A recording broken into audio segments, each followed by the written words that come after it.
नमस्कार दोस्तों, OCN network में आपका स्वागत है। मैं हूं ओमकार चौधरी और आज मैं हूं मसूरी में। हमारे पुराने मित्र भी हैं और इस समय यहाँ पर एक आश्रम चलाते हैं, आध्यात्मिक गुरु के रूप में हैं। उनकी वैसे तो अगर हम थोड़ी सी बायोग्राफी खंगालने की कोशिश करें, उसमें झांकने की कोशिश करें, तो उनके नाम के आगे 80 से अधिक पुस्तकें हैं। उनका लंबा पत्रकारिता का करियर है। वो दूरदर्शन के जरिए भी बहुत लंबे समय तक सेवाएं दे चुके हैं और अब देश विदेश में आध्यात्मिक मार्गदर्शन भी करते हैं। बहुत सारी समस्याएं लोगों के जीवन में होती हैं, उनका कैसे अनुष्ठान के जरिए समाधान करना है, ये रास्ता भी दिखाते हैं। और उनकी ख्याति एक समाज सुधारक के रूप में भी है और समाज को एक दिशा देने वाले के रूप में भी है। प्रोफेसर पुष्पेंद्र आर्य जी, तो बहुत स्वागत है आपका। जी, आपका भी बहुत अभिनंदन और बहुत स्वागत। तो आज हम जो उनका अतीत रहा है, एक पत्रकार के तौर पर भी, एक सजग प्रहरी के रूप में भी, सबसे पहले मोदी जी से ही शुरुआत करते हैं। आपने बहुत समय पहले, करीब 3 साल पहले मेरे साथ इंटरव्यू में कहा था कि मोदी जी ना केवल भारत को नेतृत्व देते रहेंगे, बल्कि उनकी सरपरस्ती में भारत नई बुलंदियों पर दिखाई देगा और वो ग्लोबल लीडर के तौर पर उभरेंगे। अभी जो पूरा सिनेरियो है, विश्व का भी और देश के भीतर का भी, हमने देखा है कि लोकसभा चुनाव में थोड़ा सा ठिठकी भारतीय जनता पार्टी, लेकिन उसके बाद जितने 11 राज्यों के चुनाव हुए, उनमें से 7 राज्यों में भारतीय जनता पार्टी और उनके सहयोगियों की सरकार बन गई। कठिन से कठिन चुनौती पश्चिम बंगाल में भी भारतीय जनता पार्टी जीत गई। तो आगे का सीन क्या देखते हैं? और मोदी जी की जो लोकप्रियता है, लोगों का जो उन पर भरोसा है, उनकी लीडरशिप पर, वो बरकरार रहेगा या कहीं उसमें कोई आगे चल कर के कमी आने की संभावना है? एक्चुअली मोदी जी ने जो एक राजनेता के रूप में, या कहें कि भारत के प्रधानमंत्री के रूप में, जो एक इस्टेब्लिशमेंट करना था राजनीतिक पृष्ठभूमि का और भविष्य की अपनी योजनाओं का, वो उन्होंने पहले कार्यकाल में किया। कि जैसे एक कोई प्लेयर अपनी बॉडी को वार्म अप करता है, तो राजनीतिक दृष्टिकोण से उन्होंने उसमें अपनी तैयारी की। दूसरे कार्यकाल में उसका एग्जीक्यूशन किया। और जो तीसरा कार्यकाल है, ये उनके संपूर्ण रूप से प्रभुत्व की प्रतिष्ठा का काल है। इसमें जो भी वो राजनीतिक क्षमताएं रखते हैं, उसको वो अच्छे से प्रतिष्ठापित कर देंगे, स्थापित कर देंगे। और जो बड़े कीर्तिमान हो, 600 वर्षों में जो काम नहीं हो सका, चाहे राम मंदिर की स्थापना हो, चाहे और बहुत सारी चीज़ें हो, वो सारा दुनिया, सारे देश उनको जानते हैं, देखते हैं। और चूँकि हमारा एक आश्रम स्विट्ज़रलैंड में भी है और मॉरिशस में भी है, थोड़ा मेरी यात्राएं रहती हैं। तो जब हम बाहर के देशों में जाते हैं, तो पहले भी जाते रहे हैं, चूँकि पिछले 25 सालों से मेरी यात्रा, 30 साल से मैं विदेशों में आता जाता रहा हूँ। जो भारत के बारे में अब दृष्टिकोण विदेशियों का बना है, वो बड़ा अभूतपूर्व है।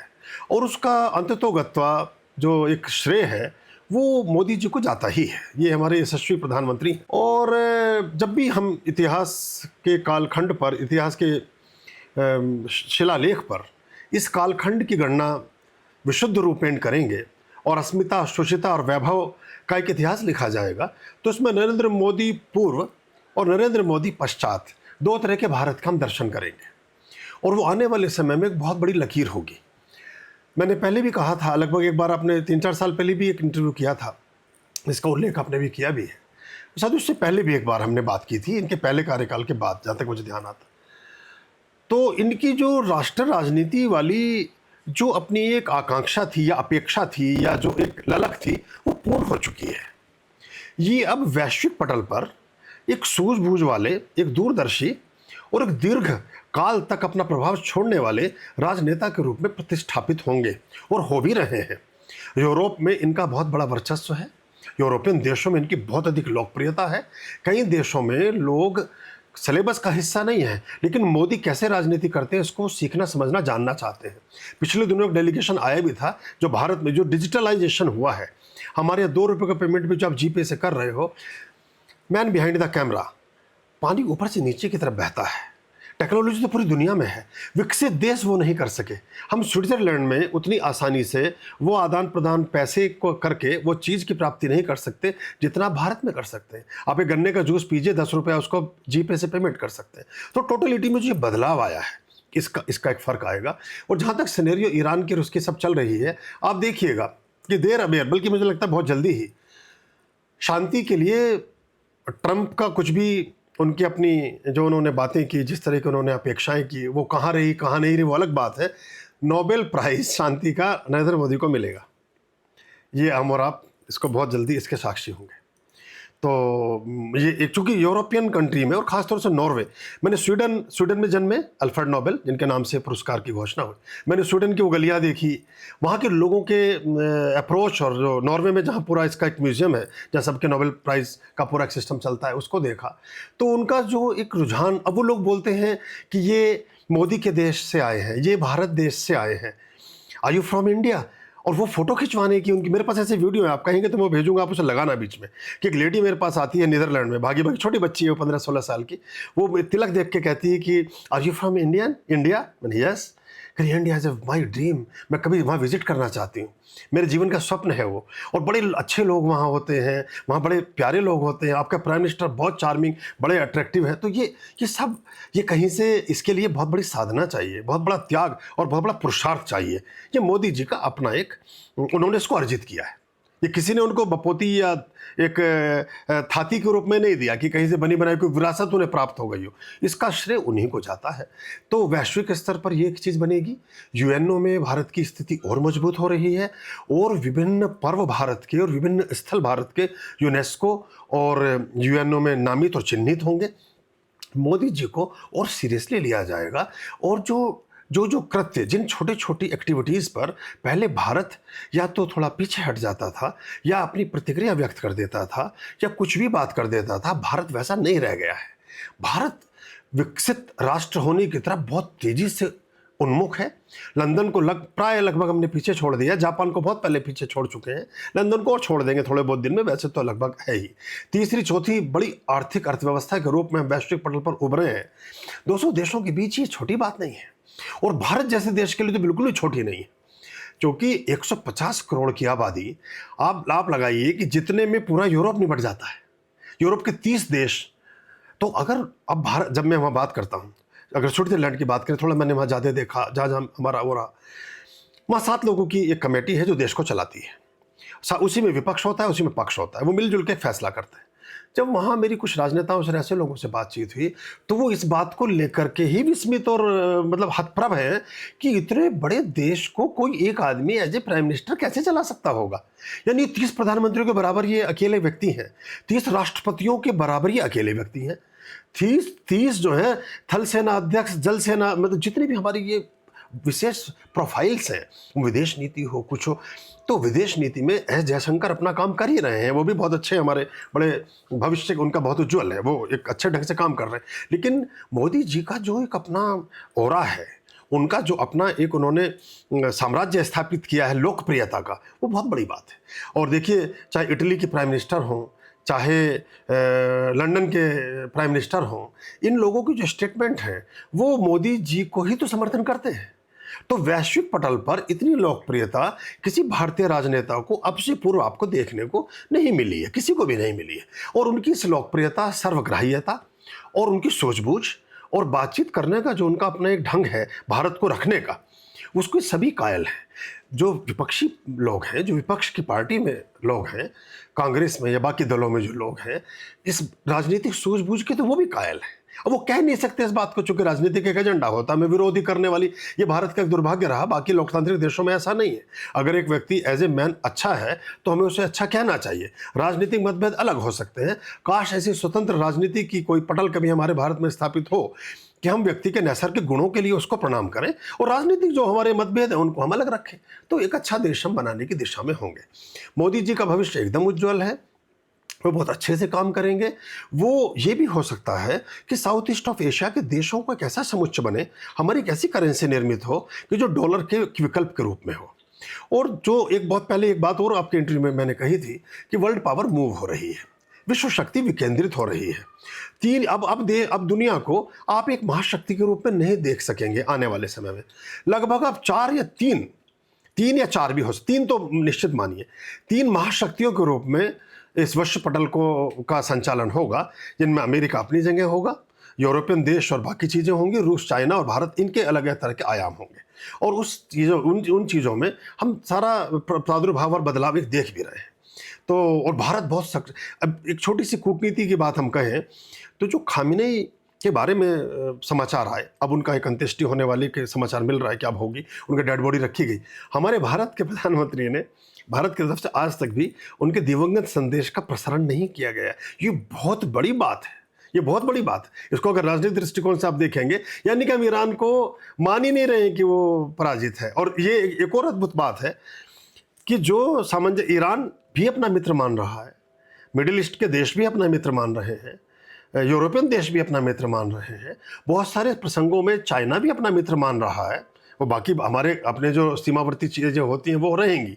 और जो छोटे देश हैं जिनमें श्रीलंका है, बर्मा है, नेपाल है, तिब्बत है, इवन इंडोनेशिया है, मॉरिशस है, सेशेल्स है, ये सारे देश भी भारत के साथ खड़े हैं। अगर आप उनके स्टेटमेंट्स देखें तो वो गाए बगाए कहीं ना कहीं भारत को ही सपोर्ट कर रहे हैं। तो ये भी हो सकता है कि एक ऐसा ग्रुप बने कि जैसे यूनाइटेड स्टेट्स ऑफ अमेरिका है, ऐसे यूनाइटेड स्टेट्स ऑफ इंडिया भी बन सकता है, यूएसआई, और जिसमें बाकी जो छोटे देश हैं उनमें बांग्लादेश भी शामिल हो सकता है। और अंततोगत्वा अगर बहुत ज़्यादा स्थिति गड़बड़ हुई तो पाकिस्तान तक भी ना शामिल हो जाए। ये चीज़ें भविष्य में की तरफ इशारा करती हैं। मोदी जी की जो दुनिया भर में लोकप्रियता है, स्वीकारोक्ति है बहुत सारे लोगों की। कुछ राष्ट्र प्रमुखों के आपने नाम गिनाए, उनमें ब्राज़ील के जो राष्ट्रपति हैं वो कितनी गर्मजोशी से मिलते हैं, या कल फ्रांस में थे प्रधानमंत्री मोदी, मैक्रो किस तरीके से जफ्फियाँ डाल करके गर्मजोशी से मिल रहे थे। और एक तो पापुआ न्यू गिनी के प्राइम मिनिस्टर ने इंटरनेशनल एयरपोर्ट पर मोदी जी को स्वीकार करते हुए, रिसीव करते हुए उनके पैर तक छू लिए थे, उनका आशीर्वाद लिया था। ये पूरे विश्व में पहली घटना थी। हाँ, ना पहले हुई है और भविष्य का पता नहीं। अभूतपूर्व घटनाएं घटती हैं। और आप सही कह रहे हैं, जो इंडियन पासपोर्ट है उसकी वैल्यू बड़ी है, देखने को मिलती है इंटरनेशनल एयरपोर्ट्स पर, जब वैश्विक यात्रा पर कोई निकलता है, कि उसका सम्मान कितना बढ़ा है। लेकिन हमारे यहाँ जो छिछोरी राजनीति हो रही है, जिस तरह की लैंग्वेज का प्रयोग मोदी जी के बारे में किया जाता है, जो देश का जनमानस है, जो उनका प्रकटीकरण भी है, आप देखें तो निरंतरता में इन परिस्थितियों में, जबकि विश्व कोविड से ग्रस्त रहा, सबकी अर्थव्यवस्थाएं गड़बड़ाई, हमारी अर्थव्यवस्था भी बेहतर की, हमारे यहाँ जनसंख्या के अनुपात में उतने लोग भी नहीं मारे गए, उनको संभाल लिया गया। इसके बाद उनकी जो पूरी लोकप्रियता रही है देश में, दुनिया में, वो हमें दिखाई दिया कि तीसरी बार देश ने उनको प्रधानमंत्री चुना। जनादेश में थोड़ा सा ढील रही कि 240 पर अकेले बीजेपी ठिठक गई, पर एनडीए को बहुमत था, वो बने। और उसके बाद से 11 में से 7 राज्यों में अब तक बीजेपी और उनके सहयोगी जीत चुके, अपने मुख्यमंत्री बना चुके। तो ये जो बौखलाहट है उनके प्रति, जो ये गाली गलौज की भाषा है, ये एक कुंठा है, एक फ्रस्ट्रेशन है कि मोदी जी की वजह से, इनकी लोकप्रियता की वजह से जो हमारे अरमान हैं वो आंसू बन करके हर बार बह जाते हैं। या कोई रणनीति है कि मोदी जी पर कोई किसी तरह का दाग चस्पा करिए, जब तक ये नहीं करेंगे तब तक इनकी लोकप्रियता कम नहीं होगी। ये राजनीतिक जो प्रसंग चलते हैं, आप मुझसे बेहतर उन विषयों को जानते हैं। एक अच्छे राजनीतिक विश्लेषक के रूप में आपकी प्रतिष्ठा रही है, बड़े राष्ट्रीय समाचार पत्रों को आपने लीड किया है, उनके आप नेतृत्व करता रहे हैं। ये राजनीतिक संदर्भों में ये बेसिक बातें होती हैं। लेकिन एक चीज़ जरूर देखने को आई है कि गरिमा में विपक्ष का होना भी बड़ा अच्छा होता है। अभी किसी व्यक्ति ने एक बड़ी अच्छी बात कही, एक स्टेटमेंट था किसी विपक्षी नेता का, तो उन्होंने कहा कि जो उस पार्टी को कोट करते हुए मुझसे कहा कि हम इस पार्टी के व्यक्ति हैं, लेकिन जब इनका स्टेटमेंट देखते हैं तो हम सोचते हैं कि हमने अच्छा किया जो उनको वोट नहीं दिया। हम इसी पार्टी के हैं, लेकिन इनको वोट नहीं देकर के अच्छा किया हमने भाजपा को वोट दिया चुपचाप। वो इसलिए अच्छा किया कि आज हमें पश्चाताप हो रहा होता कि हमारा लीडर कैसी भाषा का यूज कर रहा है। तो ये तो अपने लिए और पतन की नींव खोद रहे हैं, अपने लिए पतन की खाई खोद रहे हैं। ये कभी नहीं होना चाहिए। और दूसरी बात एक और होता है, एक और बड़ी अद्भुत बात है कि हम अगर दृष्टि डालेंगे भारतीय जनता पार्टी में भी, विपक्ष को तो हम लगभग भूल ही जाएं, भारतीय जनता पार्टी में भी दृष्टि डालेंगे तो मोदी जी ने राजनीतिक शुचिता की जो एक सीमा रेखा, एक स्वर्णिम रेखा खींच दी है, उसको लांघना आसान बात नहीं है। अब जो भी प्रधानमंत्री बनेगा उसकी प्रतिदिन तुलना मोदी जी के निर्णय, उनकी सूझबूझ, उनकी बातचीत, मैं 10-15 साल बाद की बात कर रहा हूँ, बड़ा मुश्किल हो जाएगा। क्योंकि एक बहुत ऊंचे लेवल पर किसी चीज़ का प्रदर्शन हो जाए, एक पराकाष्ठा लेकर के कोई व्यक्ति अपने पौरुष का, पराक्रम का प्रदर्शन कर ले और राजनीतिक संदर्भों में उतने बड़े आयाम स्थापित कर दे, तो आने वाले आदमी के लिए तो बहुत बड़े टास्क है। तो भारतीय जनता पार्टी में भी उनके समतुल्य या दूसरी लाइन में, तीसरी लाइन में लोग नहीं है कि जो उनके साथ चलते हुए उनके शैडो बन जाएं, उनकी परछाई के रूप में उस दायित्व को संभाल ले जाएं, वहाँ भी कम है। विपक्ष में तो आप भूल ही जाएं। तो वो अब जनता इतनी मूर्ख भी नहीं है। हर देश की जनता सभी व्यक्तियों के सभी तरह के प्रसंग और उनके वक्तव्यों को समझती और सुनती है और उस हिसाब से उसका विश्लेषण भी करती है, उसके प्रयोजन को भी जानती है। विदेशी शक्तियों ने बहुत सारे देशों में, जो बल्कि बहुत छोटे देश नहीं, बड़े देशों में भी जिस तरह के गृह युद्ध, जिस तरह की वहाँ अराजकता जो जेनजी के नाम पर या बाकी चीज़ों में, चाहे नेपाल है, चाहे बांग्लादेश है, यूरोपियन, चाहे फ्रांस में भी ऐसी कुछ घटनाएं घटी, और भी जगह हुआ, श्रीलंका में भी हुआ। भारत में ये नहीं हो सका, जबकि ये 150 करोड़ थे हम, और ये हो भी नहीं पाएगा, यहाँ ये हो भी नहीं सकता है। तो और फिर देखिए जो पुरानी चीज़ें थी, अब ये धुरंधर जैसी एक फिल्म आई और चीज़ें आई, तो उसमें उस धुरंदेशी का पता भी चलता है, चाहे नोटबंदी रही, चाहे और डिसीजंस रहे, उन्होंने हमारे देश को कितना सशक्त किया है। हम तो पहली बार ये जो नेतृत्व हमें मिला है, जो नरेंद्र मोदी जी के रूप में है, जो अमित शाह जी हैं, जो योगी जी की बात आप कर रहे हैं, और जितने भी हमारे लीडर हैं राजनीतिक परिदृश्य में, ये एक स्वर्णिम युग है। और इसमें अगर आप टोटलिटी में आप देखेंगे, पिछले 70-75 वर्ष का जितनी भी हमारा एक लोकतंत्र का, 1950 में हमारा संविधान लागू, 75 साल हम लगभग एक लोकतांत्रिक देश के रूप में स्टैब्लिश हैं वर्ल्ड में। कोई भी सरकार, एक तो उन्होंने नेहरू जी का रिकॉर्ड देखिए भी टूट ही गया। क्या कोई भी सरकार इतनी बेदाग होकर के कभी रही है क्या? शायद नहीं। एक भी सरकार ऐसी नहीं आई जो इतनी बेदाग रही हो, जिसमें सरकार के 1-2 साल के कार्यकाल होते थे और उनके वो कच्चे छिट्टे खुलने शुरू हो जाते थे। तो ये चीज़ एक बहुत बड़ी, और ये कोई आसान बात नहीं है। और देश में बदलाव दिखाई दे रहा है। इससे बदलाव दिखाई दे रहा है। अब आप देखिए, अब 2.5 घंटे में आप देहरादून से दिल्ली पहुंच रहे हैं। बिल्कुल। अब दिल्ली से ये क्या कोई कौन नहीं कर सकता था इसको? हम जो विकसित देश हैं वो ऐसे तो विकसित हो सके कि उन्होंने दूरदर्शिता के साथ काम लिया। और ये सिर्फ इतना नहीं है, अब आप मेरठ से प्रयागराज चले जाएं, कि अब दिल्ली से कहीं इलाहाबाद चले जाएं, कि आप आगरा जाएं, कि कहीं, ये जो एक हमारा जो एक अंतर्जाल बन रहा है विकास का, ये सभी के लिए तो है। इस पे तो विपक्षियों की गाड़ी भी चलेगी आने वाली पीढ़ियों के लिए। तो हमें ये जो दूरदर्शिता थी किसी नेतृत्व के रूप में, ये इसी से अब तक हम वंचित थे। हम सिर्फ उस चीज को सोचते थे, उन क्षेत्रों का विकास करते थे जहां से हमारा वोट बैंक होता था या जहां से हमें वोट मिलते थे। लेकिन पहली बार उन क्षेत्रों में वो विकास, असम हो, जो 7 सिस्टर्स हैं, 7 स्टेट्स हमारे नॉर्थ ईस्ट की, वो हो, साउथ हो, कहाँ नहीं है जो देश का एक कायाकल्प नहीं हो रहा है। और ये चलो हर चीज़ का एक वक्त है, वो हमारा एक समय रहा, लेकिन ये चीज़ अगर हमारे यहाँ 50 साल पहले आ गई होती तो हम कब के विकसित राष्ट्र बन गए होते। बिल्कुल सही है। अब बात करेंगे कि चूँकि आप ज्योतिषाचार्य के रूप में भी प्रतिष्ठापित हैं और गणना भी करते हैं, नक्षत्रों को भी देखते हैं, और मोदी जी की जन्म कुंडली तो कम से कम आपने देख ही रखी होगी, योगी जी का भी मेरे अलावा और किसी ने भी आपसे सवाल पूछा होगा। लेकिन पहले मोदी जी पर आते हैं।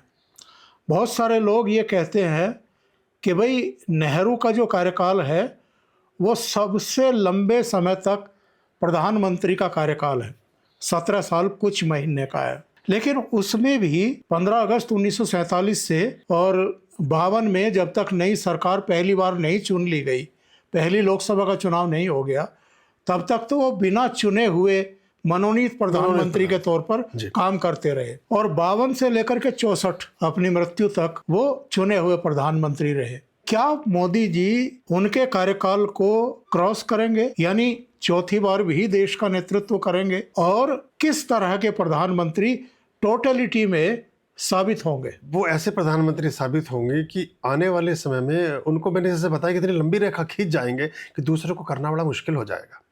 भारतीय जनता पार्टी में भी किसी और चेहरे को उस रेखा को लांघना बड़ा मुश्किल हो जाएगा। 2040 तक भारतीय जनता पार्टी का ही वर्चस्व सब जगह रहना है और वही उन्हीं की सरकारें, उन्हीं की चीज़ें, थोड़ी बहुत ऊपर नीचे कुछ चीज़ें होती रहेंगी, क्योंकि लोगों को एक विकास की लत लग गई है। पहले विनाश की लत थी, अब विकास की लत है।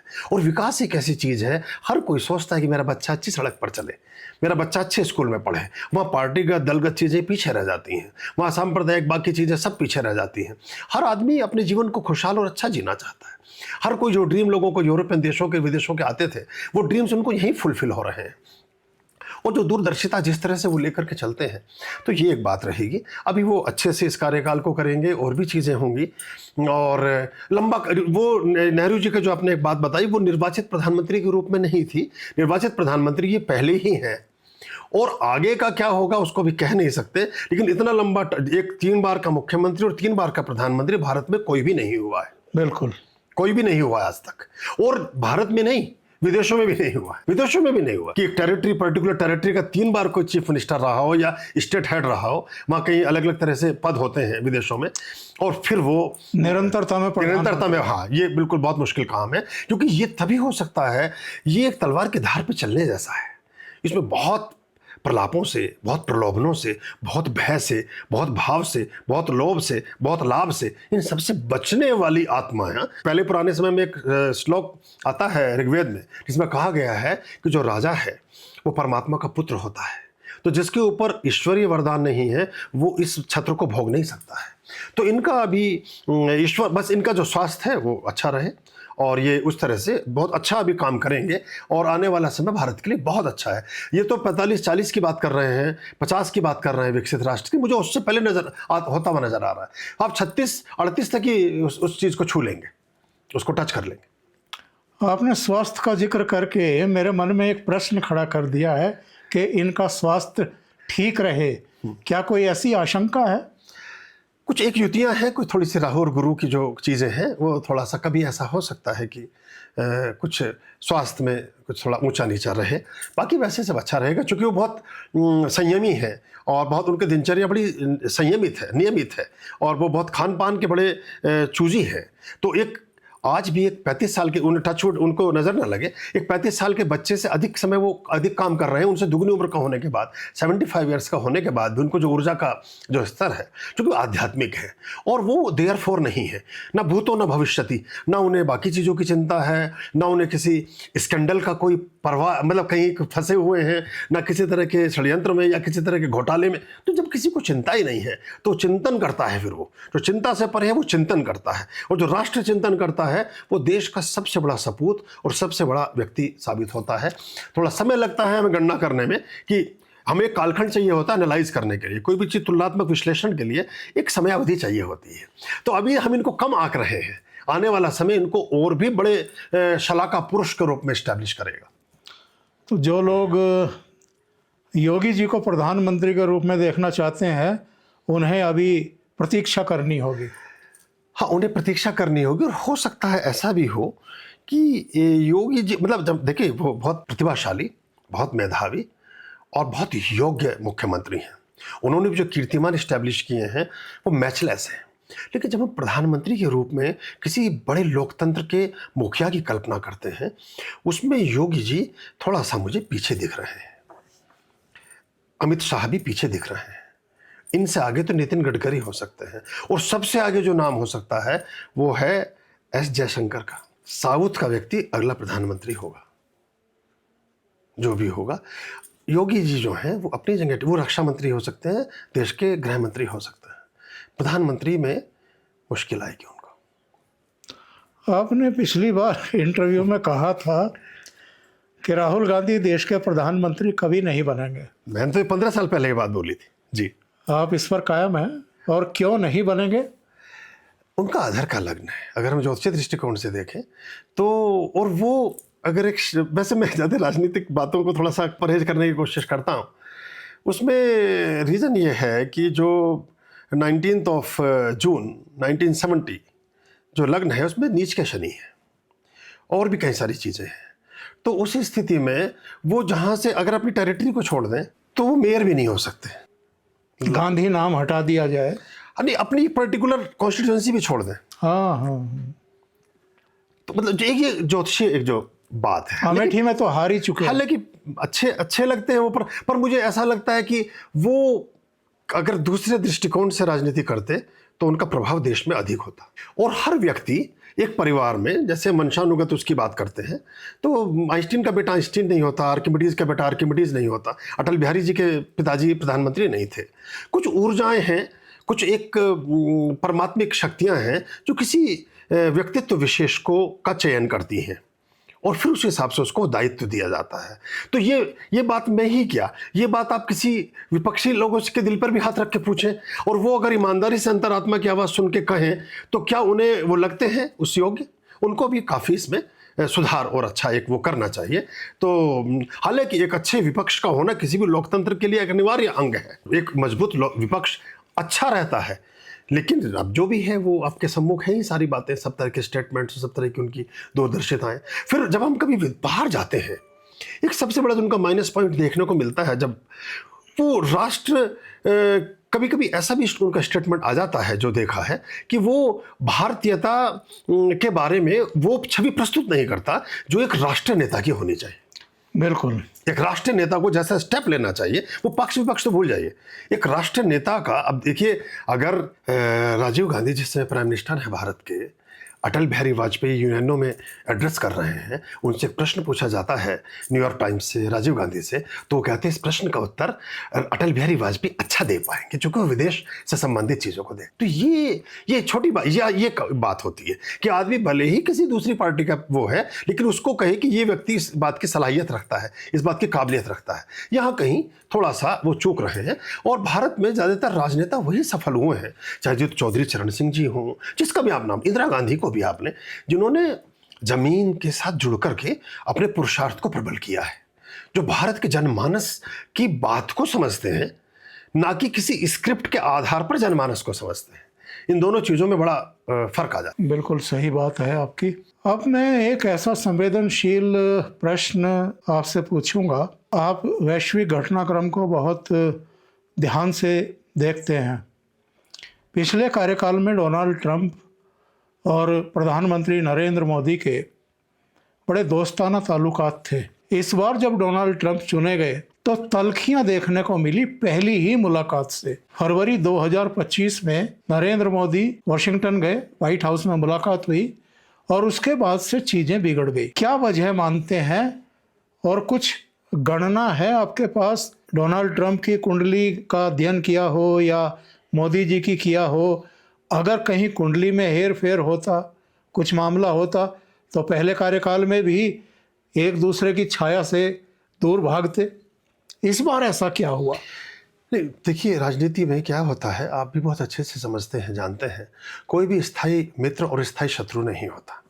हम अपने लाभांश की दृष्टि को देखते हुए ही अपने स्टेप्स और अपनी दिशाएं निर्धारित करते हैं कि हम क्या हो सकते हैं। तो एक तो अमेरिका के सामने एक सबसे बड़ा असमंजस ये हो गया है सूचना क्रांति के विस्फोट के बाद कि अमेरिका के पास कोई इतिहास नहीं है। 200 वर्ष से पीछे अमेरिका कुछ भी नहीं है। हाँ, 250 साल, मैक्सिमम 300 चले जाएं। चलो 300 साल पहले जब हम पराकाष्ठा से नीचे उतर रहे थे, तब वो मछुआरों का जीवन जी रहे थे। जो रेड इंडियंस अमेरिका में रहते हैं, वो जो मूल नागरिक हैं अमेरिका के, उनको एक वजीफा दिया जाता है, उनको वोटिंग राइट्स भी नहीं है। अमेरिका क्या है? एक दुनिया भर के शिष्ट, सभ्य और सुशिक्षित और एक्सपर्ट्स जो ब्रेन हैं, उनकी कॉलोनी है। दुनिया भर से जो भी अच्छा व्यक्ति हो सकता है, साइंटिस्ट है, डॉक्टर है, वैज्ञानिक है, आईटी, कुछ भी, उसको इकट्ठा करके जो कॉलोनी बनी, उसका नाम अमेरिका है। तो अमेरिका के सामने मुश्किल ये आती है कि जब उनके बच्चे प्रश्न पूछते हैं कि हमारी हिस्ट्री क्या है, तो उनके पास बताने को कुछ है नहीं। हाँ, तो ये जो ताकत का प्रादुर्भाव है कि हमारी हिस्ट्री ये है कि हम सबसे पावरफुल हैं, तो ये एक समस्या हो रही है। हम तो 5000 साल पुरानी सभ्यता है। 10,000 साल पुरानी हाँ, सभ्यता है, अगर आप और पीछे जाएंगे। और जो ऋग्वेद आता है, ऋग्वेद का जो पहला सूत्र है, ईशावास्यमिदं सर्वमिदं किंचन जगत्यम जगत, ये ऋग्वेद का एक श्लोक आता है। इसकी गणना मैक्स मूलर ने भी 80,000 वर्ष से 10,000 वर्ष के बीच की है। यानी 80,000 वर्ष से 10,000 के बीच। तो इतना तो मैक्स मुलर ने भी, जो फ्रैंकफर्ट यूनिवर्सिटी में जो हमारे अनुवाद हो रहे हैं हमारे ऋग्वेद के मंडल के बाकी के, वो मान रहे हैं। तो अमेरिका जो उसका कोई भी व्यक्ति, जैसे एक छोटे शहर पर, कोई भी दुनिया का एक एग्जाम्पल है, छोटे शहर पर इस्टेब्लिश कर सकते हैं। जब भी पुराने शहर का कोई मेयर रहा हो या सेठ रहा हो, जब कोई नया सेठ बनता है तो पुराना सेठ उसे एक्सेप्ट नहीं करता। पुराना सेठ उसकी टेक्नोलॉजी, उसके वाहन, उसकी गाड़ियां, उसके औजार, उसके हथियार। कोई प्राइम मिनिस्टर आपने पहले देखा जो राफेल में बैठ के उड़ान भर रहा हो? कोई प्राइम मिनिस्टर आपने देखा हो जो नेवी के बड़े से बड़े शिपों को लॉन्च कर रहा हो? अभी जिस तरह से परमाणु बम के बारे में भारत ने एक स्टेप लिया है, ये छोटे संकेत नहीं है, ये बहुत बड़ी बातें हैं। और इसके लिए एक बहुत बड़े व्यक्तित्व की आवश्यकता है। 3 बार पाकिस्तान में घुस करके स्ट्राइक किए, और एक सबक ऐसा दे दिया कि जो उन्होंने रो करके अपना एक स्टेटमेंट जारी किया वहाँ के प्रधानमंत्री ने। तो मोदी जी का जो पर्सनैलिटी है वो एक ऐसी प्रकट हो गई है कि काश अगर कोई अंतरात्मा का इंटरव्यू ले तो शायद ट्रंप भी कभी मोदी बनना चाहेंगे कि मैं इतना, क्योंकि 150 करोड़ लोगों को लीड करने वाला लीडर है। अमेरिका की आबादी जानते ही है कितनी है? हाँ, 35 करोड़। तो 5 बनेंगे, 5 अमेरिका बनेंगे। और फिर जो सारा का सारा ब्रेन है, जो सिलिकॉन वैली है, या डॉक्टर्स की जो हमारी टीम है, अगर इसमें आप एक और चीज़ देखेंगे, बड़ा परिवर्तन जो 3 साल बाद होगा, बहुत बड़ा समुदाय भारतीय जो हमारे थिंक टैंक हैं वो स्वदेश लौटेंगे। वो स्वदेश लौटेंगे और वो जिस ताकत के आधार पर ये प्रकाशित था ग्लोब, जब उसका प्लग निकल जाएगा तो चीज़ें उल्टी गिनती की तरफ जानी प्रारंभ होंगी। ये सिर्फ खटास ट्रंप और मोदी जी के बीच हुई है ऐसा नहीं है। उनके शपथ ग्रहण के तुरंत बाद जब वो चर्च में बैठ करके उन्हें पॉप एक शपथ दिला रहे हैं, उसमें एक आध्यात्मिक शपथ भी यूरोपियन देशों की हिस्सा और पश्चिमी देशों का हिस्सा होता है। तो वो जो प्रीस्ट है, मुख्य जो प्रीस्ट है, वो उनको उसी समय समझा रही है कि आप दूसरी बार ये बन रहे हैं राष्ट्रपति, अब आप ऐसा कुछ मत करना जिससे अमेरिका, सीधी भाषा में कहूँ कि अमेरिका मुंह दिखाने के लायक ना रहे। इसका अंदेशा तो उन्हें भी था। तो संबंध तो अब देखिए, जिस तरह से एलन मस्क है और लोगों से भी खटास बढ़ी, अभी जो जेडी वेंस हैं और लोग हैं, उनके जो डिसीजंस आप देखेंगे तो वो माधुर्य तो सभी जगह खत्म ही हो रहा है। और अभी अक्टूबर को गुजरने दीजिए, हो सकता है अगले साल हम जून में बैठे तो आप अमेरिका के किसी नए राष्ट्रपति के बारे में बात कर रहे होंगे। और एक और चीज़ हो सकती है, ये यूनाइटेड स्टेट्स ऑफ अमेरिका के अंतिम राष्ट्रपति हैं, ये भी कहा जा रहा है। ये अभी कम से कम 3 स्टेट तो अभी निकल जाएंगी इनके कार्यकाल में ही। जो 50 स्टेट्स या कितनी हैं, वो उसमें से 3 या 4 स्टेट्स खत्म हो जाए और बड़ी स्टेट्स निकलेंगी। वेनेजुएला की स्थिति आपके सामने है। तो बात सिर्फ ये नहीं होती है। तो ये जो चीज़ें हैं विश्व को देख रहा है। तो चाहे उसमें युद्ध के नियम हो, चाहे राष्ट्र नीतियाँ हों, चाहे लोकतंत्र की अपनी मर्यादाएं हों, चाहे नेताओं के अपने प्रहसन और अपनी एक दीर्घाएं हों, जो उनके भी कुछ यूनिवर्स होते हैं। हर नेता हर कुछ नहीं बोल सकता है, तो उन सबको लांग गए हैं। तो वो सभी को दिख रहा है। और पूरी दुनिया में, जबकि अमेरिकन, अब देखिए बराक ओबामा भी रहे, जॉर्ज बुश भी रहे और लोग भी राष्ट्रपति रहे हैं, लेकिन इतनी अलोकप्रियता और इस तरह की चीज़ें किसी और ने नहीं की है। और दूसरा, हम तो ईश्वर से ये भी प्रार्थना करेंगे कि वो भी दीर्घायु हों, क्योंकि उनके देश में दूसरी तरह का टेम्परामेंट है। वहाँ कोई ऐसा ना हो कि उन्हीं के देश के लोग उनके खिलाफ ना हो जाए। कई राष्ट्रपति मारे जा चुके हैं। हाँ, तो कहीं ऐसा ना हो, अभी उन पर देखिए हमले हो चुके हैं सब, क्योंकि अमेरिकन भी उनको पसंद नहीं कर रहे हैं। अभी कितने लाखों लोगों ने उनके खिलाफ ही प्रदर्शन किया था। तो जब अमेरिका का, और उसमें कोई बाहर के देश के लोग नहीं थे, उनमें अमेरिकन ही थे, तो वो अमेरिकन जो वहाँ का नागरिक है वही अपने प्रेसिडेंट को पसंद नहीं कर रहा है। तो ये चीज़ें उसमें काम नहीं आती। और जहाँ तक खटास की बात है, तो कुछ ऐसी, जैसे आप और मैं बैठे हैं, कुछ गौरव गरिमा की, कुछ आदर्श की, कुछ सरोकार, कुछ ऐसे आदर्शात्मक स्थितियां होंगी जहां पर हम सहमत रहेंगे। लेकिन अगर कोई बात मैं बिल्कुल ऐसी करने लगूं जो उस गौरव गरिमा का उल्लंघन करती हो, तो आप भी मुझसे थोड़ा 2 कदम पीछे हो जाएंगे कि भाई यहाँ तक तो मैं आपके साथ था, अब यहाँ से मैं थोड़ा नहीं, मैं आपके साथ नहीं हूँ। तो ऐसी स्थितियाँ विश्व पटल पर बनी हैं, जिसमें कुछ नेताओं को उनसे 2 कदम पीछे हटना पड़ा है। और अभी और भी हटेंगे लोग। अभी अक्टूबर में या जिस तरह का वहाँ अगर मध्यावधि और बाकी चीज़ें होंगी तो आप देखिएगा रिजल्ट्स। कार्यक्रम के आखिर में मैं ये ज़रूर जानना चाहूँगा, आपका आकलन क्या है, आपकी गणना क्या है? ये जो विनाश के युद्ध चल रहे हैं रूस और यूक्रेन के बीच में, और चलिए अभी तो सीज फायर चल रहा है अमेरिका, इज़राइल और ईरान के बीच में, लेकिन क्या वैश्विक शांति स्थापित हो पाएगी? क्योंकि बहुत सारे लोगों का आकलन ये है कि रूस और यूक्रेन युद्ध के पीछे भी अमेरिका है, और यहाँ भी सीधे तौर पर अमेरिका इन्वॉल्व रहा है। अमेरिका अपना भी विनाश कर रहा है, क्योंकि जब ये युद्ध शुरू हुआ था 38 ट्रिलियन डॉलर के नीचे था कर्ज के, और अब तक वो 41 ट्रिलियन डॉलर के नीचे आ चुका है, यानी 3 ट्रिलियन डॉलर के और कर्ज का वो भागीदार बन चुका है। और क्यों उसने युद्ध शुरू किया है? उस युद्ध के लपेटे में विश्व के कितने देश आ चुके, महंगाई बढ़ गई है, तेल की कीमतें बढ़ गई हैं, हॉर्मुज स्ट्रेट में आए दिन शिप्स को निशाना बनाया जा रहा है। तो ये चीज़ें कब तक चलेंगी? कुछ ग्रह नक्षत्र ही खराब हैं दुनिया के, या ये अमेरिका की ऊद है, या उसकी रणनीति है? क्या है ये? अमेरिकी रणनीति देखिए हमेशा से ही रही है। अमेरिका ने किसी भी, वो तो चाइना का एक अलग, चाइना में लोकतंत्र नहीं है, अगर होता तो वो विकसित नहीं हो सकता था। वो उनका एक अलग तरह का सिस्टम है और मीडिया पर कंट्रोल, मतलब कंट्रोल है, सब चीज़ें हैं। तो वो जो चीन हाथ से निकला उसका अफसोस अमेरिका को हमेशा रहेगा। वो ये नहीं चाहता कि कोई भी देश उस तरह की स्थिति बने, जो मैंने एक उदाहरण दिया मेयर वाला और उस तरह का। वो दुनिया का सेट है भी और समझता भी है, और जिस तरह से डॉलर में जो आदान प्रदान था, बाकी चीज़ें थी, उस वजह से उसका एक प्रभुत्व सब जगह रहा है। तो वो दरकता हुआ नज़र आ रहा है। एक तो ये बड़ी बात है, और दूसरी चीज़ ये है कि जहाँ तक हम ग्रह नक्षत्र की बात करते हैं, तो अगले जो 4 वर्ष हैं 2030 तक, ये वैश्विक परिदृश्य में बहुत शांतिपूर्ण वर्ष नहीं है। इनमें कुछ ना कुछ झड़पें, कुछ ना कुछ चीज़ें हो सकती हैं और भी बढ़ सकती हैं। कुछ ऐसे प्रसंग भी हो सकते हैं जिनमें भारत को कूदना पड़ जाए, ना चाहते हुए भी। जो ऐसा ना हो भारत को अनजाने मतलब अनचाहे मन से, अनमने मन से, ना चाहते हुए भी कूदना पड़ जाए किसी प्रसंग में। क्योंकि अभी आप देखिएगा, मिडिल ईस्ट ये देख चुका कि अमेरिका की छतरी के नीचे रहकर वो सुरक्षित नहीं है। और जिस तरह का अभी जो ओमान के साथ हमारा जो एग्रीमेंट हुआ है, हमने कहा आप जल डमरू संधि भी अपने पास रखिए। अगर आप 4000 वर्ष पीछे, 2500 वर्ष पीछे चले जाएं, तो ईरान भारत का ही तो हिस्सा था। जो हम हिंदकुश पर्वत की बात करते हैं, जो छोटे बेटे थे भगवान श्री राम के, उन्होंने तो ईरान को बसाया था। और बहुत गहरे अर्थ, उनका ध्वज देखिए आप, उनके ध्वज पर जो हमारा जो सूर्य है, बाकी चीज़ें तो वो आपको दिखेंगी। तो वो, और ईरानी कहीं मूल अर्थों में, बड़े गहरे संदर्भों में भारतीयों को अपना एक रोल मॉडल मानते हैं, अपना एक आदर्श मानते हैं।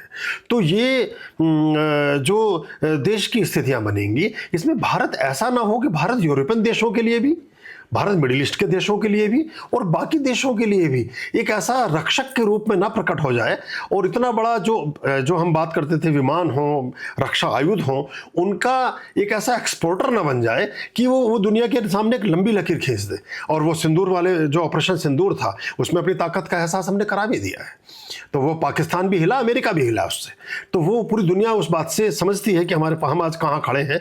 और ये भारत वो वाला भारत अब है भी नहीं, अब ये दूसरे तरह का भारत है। बिल्कुल।